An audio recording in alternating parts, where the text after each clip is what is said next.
Então depois eu pergunto, quem é Obatala? Obatala foi que mudou a nossa cabeça. Através de Obatala, nós podemos dizer que eu estou aqui no mundo. Eu estou aqui na terra da cultura Urubá. Então,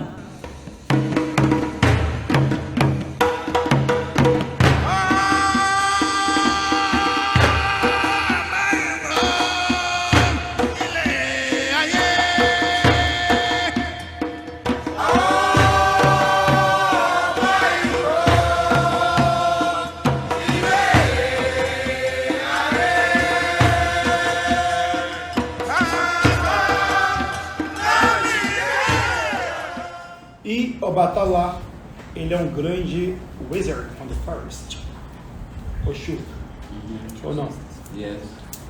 Ele é um grande mago, um grande Oxu, né? Um grande mago da floresta e da medicina. É verdade ou não? É verdade. É verdade. É verdade. Porque Obatala, Oh, só um minuto. Obatala ou Obatala? Obatala, Depende da região. que pronuncia a palavra. Ok. Em Oderemó nós falamos Obatala. Em Leifé se fala Obatala. Obatala. Obatala. Ok. Então, Obatala, como ele é grande mago, a gente fala na cultura Yoruba.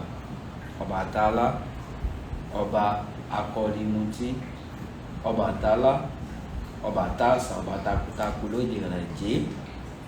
Então, Obatala, ele é um orixá bem forte, bem significativo.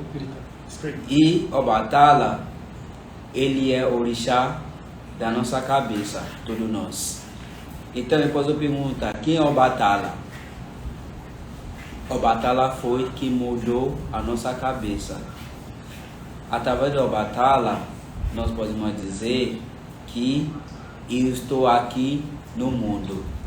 Eu estou aqui na terra da cultura Urubá. Então, foi graças a Obatala que todos nós seres humanos estamos vivos.